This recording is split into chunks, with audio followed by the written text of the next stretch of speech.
That is going on in our country today, you are all aware, and it is affecting us very seriously. And I want to say God has helped me to see ahead and see a few things that are happening and that are going to happen.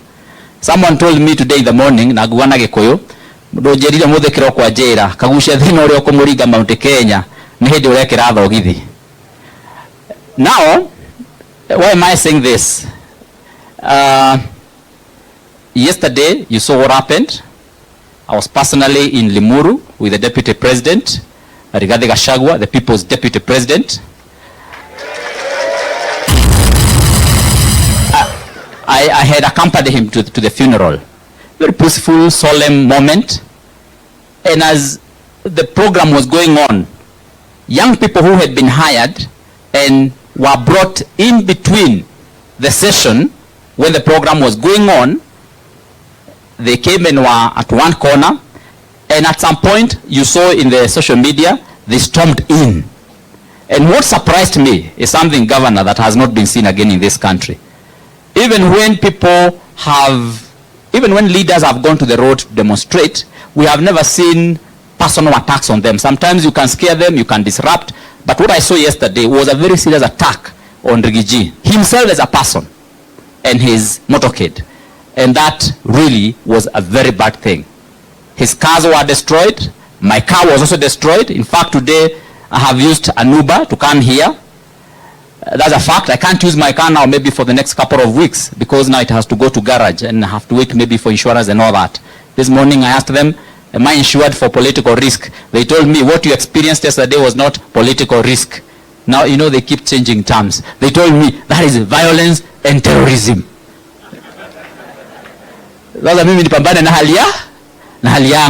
So that is a problem that we are having. And what I have seen, because we are young people here, I have seen the scheme. The scheme that is there is to ensure Kagushia has a gang that belongs to him. Kahiga has a gang that belongs to him.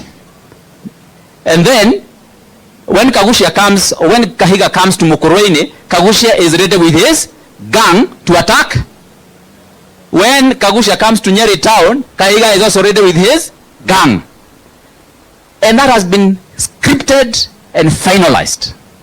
And the people who are doing this are somewhere watching and laughing. In fact, in the evening they are popping, they are champagning and popping popcorns as they watch the mountain unravel, as they watch the drama unravel. And if we are not careful, we will be destroyed by this thing. And that is why I'm calling upon my fellow leaders. Please, please, then I am begging them. Please, it doesn't matter whatever wrongs you have done.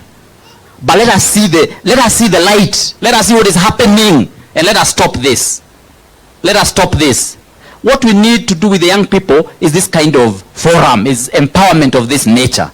But it is not to give them, is not to take advantage of their vulnerability. We give them, each one of them, 1,000 shillings and a bang, because yesterday they were bought a lot of bang. They were smoking at a corner somewhere.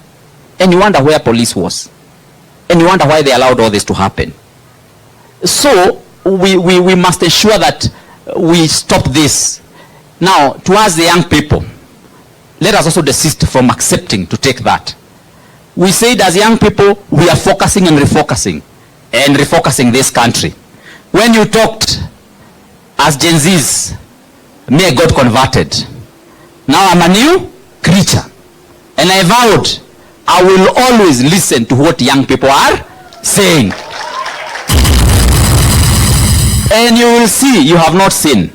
You will see a lot of voice coming from myself. I'm going to be your friend. Whatever thing that is required to be done, especially at the policy level, legislation level, we are going to help you do it. And you're going to work with you. Including the issues that have been raised here by that young lady. You have raised a very, very important issue. By the way, and this is the last thing I'm saying, we have a problem internationally. Sometimes, I mean, you're talking of us getting $15 for a work done and only about $1 or $2 getting to a young person. You also need to know at the international level, we are also again discriminated further. Because the same work that we are being paid $15 here in Kenya, a similar job being done by someone else in Europe, in America, is paid $50. Similar job.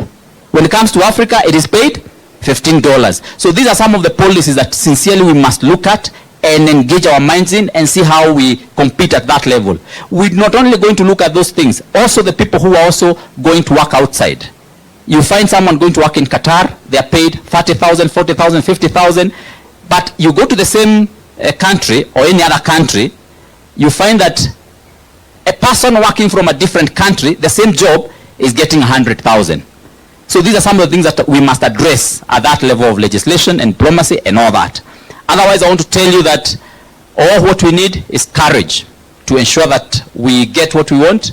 And also, from our side as leaders, personally I've said I'm going to be courageous enough to be able to deal with all the issues that are happening. There's one bill which I'm going to be analyzing on my Facebook page, and that is, we call it the UFA, Unclaimed Financial Assets Amendment Bill of 2024. I'm studying it. I'm going to be analyzing it this evening because I have seen whenever someone dies and they leave monies in some company, bank, wherever, all that money is put together and it is put under the UFA. Now, for you to be able to claim that money, there's a very lengthy process through which you need to get that money. Unfortunately, someone has nicked in an amendment now to ensure that that money is now accessed by other people whom they are calling agents. And when I look at it clearly, I see theft. Someone want to access the 60 billion shillings, which is in the under offer for their own benefit. Should we allow that really? Should we allow it? So when we talk, will you support us? Will you? Very good. We'll be doing that. The finance bill that has been brought back to Parliament will be debated next week. If you look at my Facebook page again, you will see the kind of analysis I have done there. And by the way, I had also done this analysis earlier on. I have done another one now for the proposals that are there now. And next week, we are a number of members that will also be highlighting those things in more details. And we'll also ensure that as much as practically possible, we stand with this country in a very good way. So, nimeona kijana anasema nimpatie kazi ni kazi gani huyu kijana anaitwa Dhiga. Sasa wewe Dhiga ukuje tufanye kazi Mkurueni, wacha maneno ya county. Mimi niko wapi? Mkurueni. Huyu kijana ni blogger. Governor. Huyu kijana. Na ananigonganga. Sawa sawa. Asanteni sana, Mungu awabariki sana na tutazidi. Thank you very much. Okay, thank you, Mheshimiwa. Dr. Abdullahi Shongolo aweze kuzindua pia kitabu Borana Proverbs. Afam Borana le nirdevi dani armakana na mea walinjiru Professor Hussein Golicha. Professor Hussein Golichan bugi kore arkakaba bugi inni kore tank between the teeth dan afan ke nalojani sani galche arab ilkan jidu bugi da magana arab ilkan jidu edani galchutan armakana tunugarsise for the first time armakana lonchan isgulani bugi mammas afam Borana Namikore Dr. Abdullahi Shongolo nille narmakano walinjira warla manor makana DSN aganu fudani bugitalle afanga babon kesa nutimani akana andande ne program ke nandurati ana diad sinjeda professor. Mugeni mheshimiwa, sorry. Mugeni mheshimiwa Kipchumba Murkomen.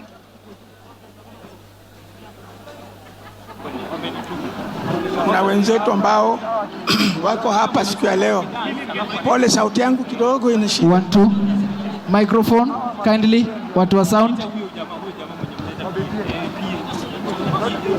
1 2 Kwa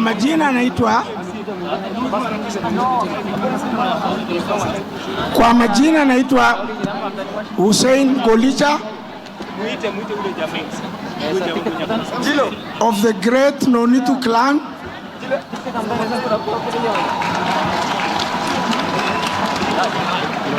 Hariya Wakor Buyo Luba Kabule da Basa.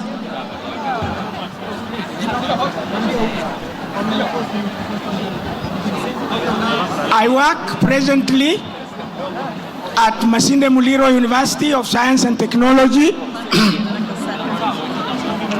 Masinde Muliro University of Science and Technology as a Deputy Vice Chancellor in charge of academic and student affairs. If I was younger,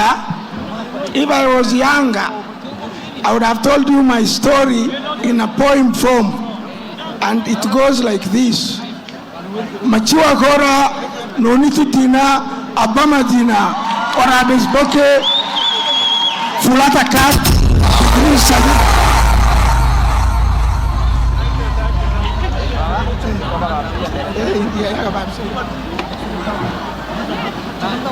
That was me.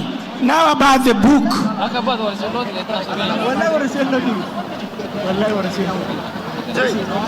About the book. Oh, glass up. I think next to me is my dear wife, who is supporting me in this, Bokayo Hussein. About the book, sir, this book is about these people, the Borana of northern Kenya, coastal Kenya, and southern Ethiopia. It's about how they traveled from that part of the country to Nairobi, to Nyeri, to Nakuru. And when they came, they did not have education. And the only work they could do was to be watchmen. That was in 1963 and before. Today, of course, they have gone to school, they have professors, they have doctors.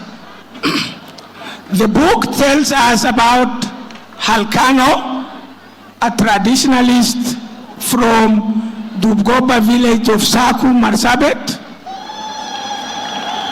It also talks about Abdi Galgalo, who comes from Marti in Isiolo. The two met in Nairobi, and together they tried to make their lives in Kenya, in Nairobi. For the rest, please buy the book. It's only 1,000 shillings. Karibuni.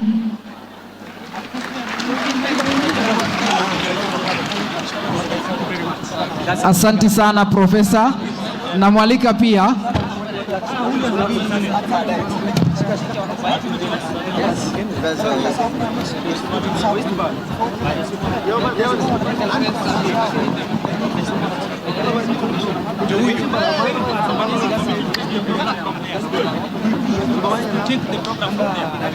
Asante sana.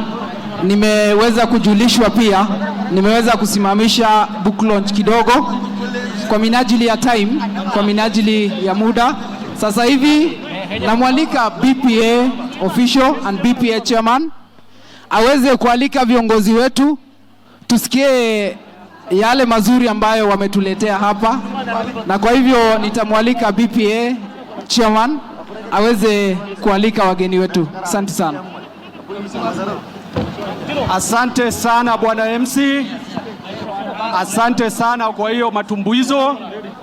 Asante sana kwa shamra ya jioni ya leo ambayo imekuwa ya kifani, na niko na hakika kwamba wale wote halaiki wamefika hapa leo tayari wameona usiku huu na wabebea nini. Lakini kwa saa hii nafasi ile nimepewa ni nafasi ya kuweza kualika wageni mashuhuri kuweza kufanya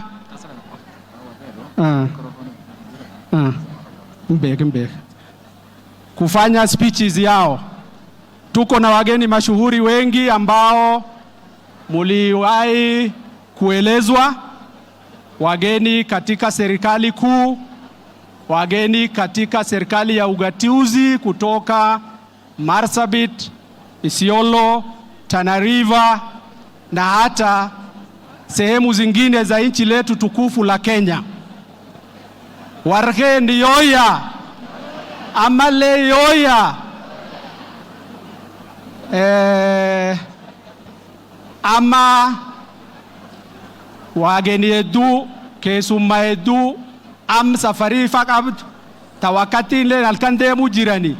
Fuan sila nukar program ke yan kagari, diko kunne, ege anfanne, eshima warratif, nafas ke ninafi waligalle, adin beka sanille duba sirpetani, yotan durabafan sirpille fan dufa kananeti. Tanafi, anin Sulema Wakoti, Chairman Borana Professionals Association ni. Jilti tuna arra, wanni isin taten ijollete ta university, Ijolle University, Borana University and Colleges Students Association are the owners of this event today. And I would like to recognize their hard work in ensuring that this event took place today and became as successful as you can all witness. I want to congratulate them from the onset and praise them for a very, very well-organized event today. They will be given a chance, they will be paraded later, and you will see them. But for now, I would like to hand over the ceremony of speeches. But before I hand over, let me recognize that there are other professionals too here. As you have been told, this event might be called Borana Night.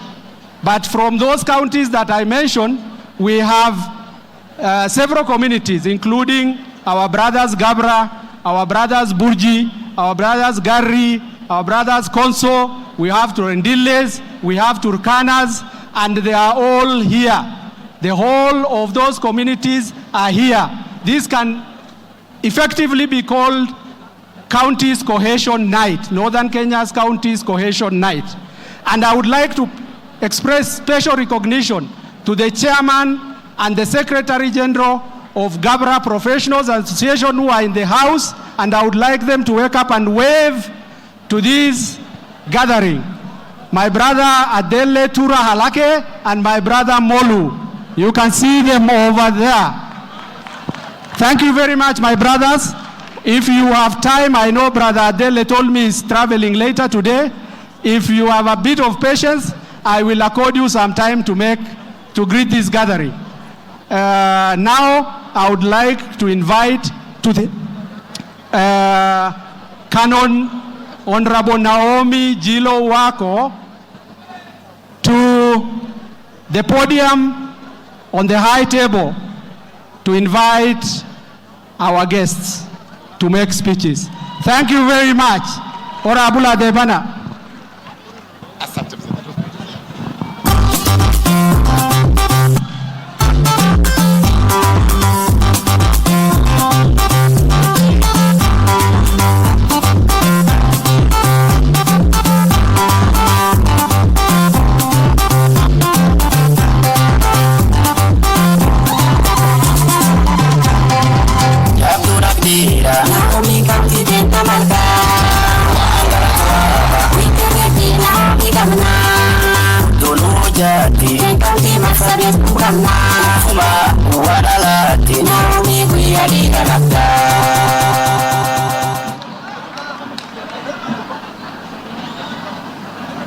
Warke yoya